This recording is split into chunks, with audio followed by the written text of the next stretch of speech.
À l'imaginaire, nous faisons du storytelling. Autrement dit, nous racontons des histoires.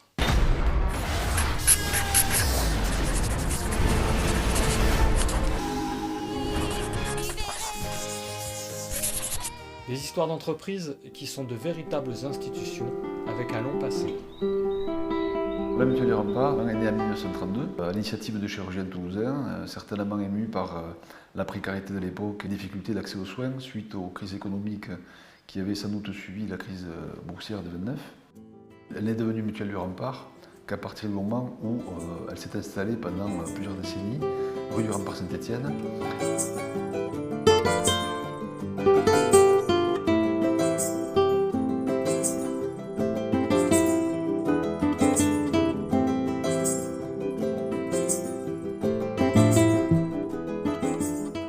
Des petites entreprises et de grandes multinationales.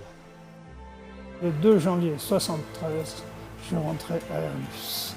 J'arrive en tant que sous-traitant et je suis resté sous-traitant de 73 à 79.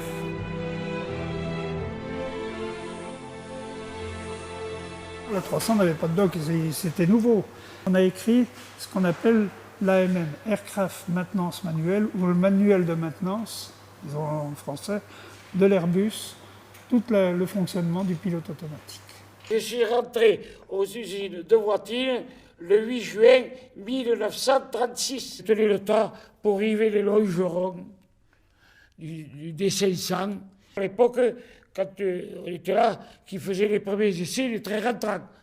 Pour le 500, à l'époque, ils avaient monté un bâti, ou alors, puis, pouf, ils faisaient les essais du train rentrant. On a travaillé sur le Languedoc, on a fait l'Armagnac. Nous avons fait Concorde, non, malheur, la Caravelle. Nous avons fait la Caravelle. Des histoires ancrées dans notre quotidien. Charlie Bravo, bonjour. SAMU 31, Charlie Bravo, bonjour. Et SAMU 31, Charlie Bravo, décollage de Purpan à destination de Oran. C'est à la fin des années 50 que commence cette épopée. L'industrie automobile connaît un essor prodigieux. En première ligne dans les hôpitaux pour recevoir les accidentés de la route, des médecins chirurgiens ou comme Louis Laringue, anesthésiste réanimateur se mobilisent avec un objectif, sauver des vies en réduisant le temps nécessaire à la prise en charge médicale des personnes en détresse. Donner un accès à des soins pour tous, en tout point du territoire. Des histoires qui sont aussi celles de lieux importants. Nous sommes ici, place Wilson. Nous avons en son centre Goudouli, grand poète du XVIIe. Que son grand tour te sera destruit, t'engurgera l'espèce, et ton esprit ravi se sentira negado in Milanto merveillos. Avant le XVIIIe siècle, Toulouse est une très vieille ville d'origine donc romaine, enfermée dans des remparts, avec des rues étroites, des rues sinueuses.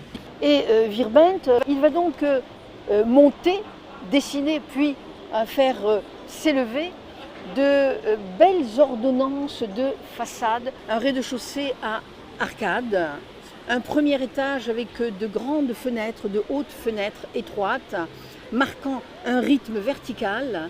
Ce premier étage qui est ni plus ni moins que l'étage noble de l'architecture classique des temps passés, ce premier étage est surmonté d'un deuxième étage de fenêtres plus petites, elles-mêmes soutenant un entablement qui cache la toiture dans sa partie supérieure.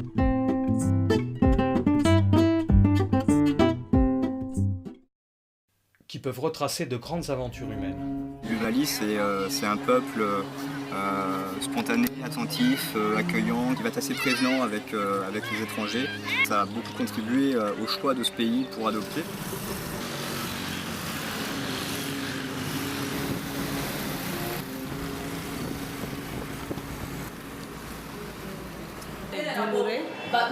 Sa maman l'a quittée, elle a à peu près 2 mois.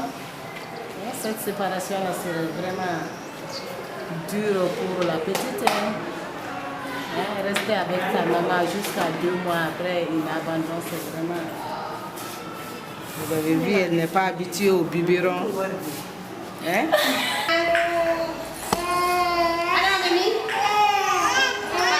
Je me demandais si on allait pouvoir enfin avoir un enfant ou pas. Et quand on a eu le coup de fil, c'était magique, quoi. Voilà.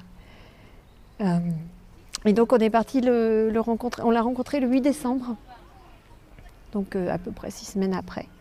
Et là, la rencontre, je me souviens de la nounou qui l'a amené. Je me suis dit, ce petit garçon-là, c'est le nôtre. Et de le prendre dans ses bras, mais quelle émotion, c'est impensable, enfin, c'est difficile à raconter, quoi. C'est un des plus beaux moments de notre vie, quoi. Voilà. Vous parlez de science ?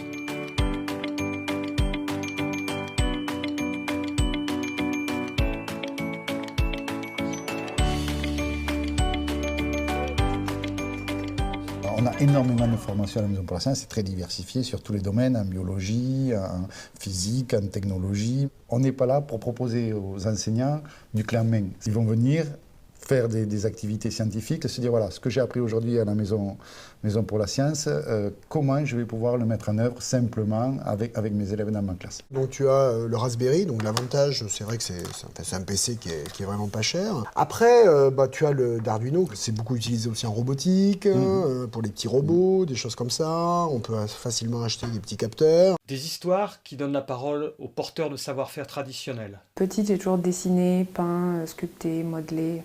J'ai toujours créé avec mes mains. Dans le jardin de mon grand-père, comme il y avait de l'argile et il avait un potager, je récupérais l'argile, j'en faisais des formes, des bols et autres, et je m'amusais quand il récupérait les feuilles à mettre tout ça dans le feu. Bon, j'ai jamais récupéré une seule pièce. Et je suis entrée à l'école Boulle pour me former au métier de bronzier d'art. Initialement, j'étais ingénieur en informatique, donc on était loin du sujet. J'ai décidé d'arrêter ce métier et de passer à autre chose. La création, ça commence par une intuition qui est probablement générée par le quotidien qui nous entoure. C'est 5-6 émaux que j'ai mis en place, que j'ai créés, où j'ai mis en place les recettes, ce qui a demandé de nombreux efforts. J'ai plus de 80 à 90 essais de couleurs, c'est-à-dire vraiment une couleur, c'est-à-dire vraiment avec des dégradés et autres, pour arriver à finaliser une recette. Et à des gens passionnés par leur métier. Je suis graphiste freelance pour Coco & Co. Jean-Baptiste Ellinger, je suis formateur en éducation financière. Je suis Mansouria Bokoshish, consultante en web marketing. Je suis Émilie Vidal de Patrimoine Immobilier. C'est toujours Claudine qui est là, votre graphiste préférée bien sûr. Un petit truc aujourd'hui, si vous voulez faire votre logo, faire votre carte de visite, vous n'en avez pas, vous allez faire comment ? C'est très simple, on va le faire ensemble. Bonjour, je suis Sylvie Laurent, je suis coach anti-âge. Je suis là pour vous accompagner, pour révéler votre talent et vous permettre de performer. Anti-âge dans le sens bien vieillir et pas contre l'âge. Faites le premier pas, venez vers moi et parlons de tout ce que je peux faire pour vous. Si vous avez besoin de moi, je reste à votre disposition. Je vous remercie. Vous souhaitez défier le temps ? Contactez-moi. À l'imaginaire, nous racontons votre histoire en film. Mais nous faisons également de la narration transmédia pour porter votre histoire sur des livres, sur le web, sur des podcasts ou tout autre média pertinent. Alors ensemble, donnons vie à votre histoire.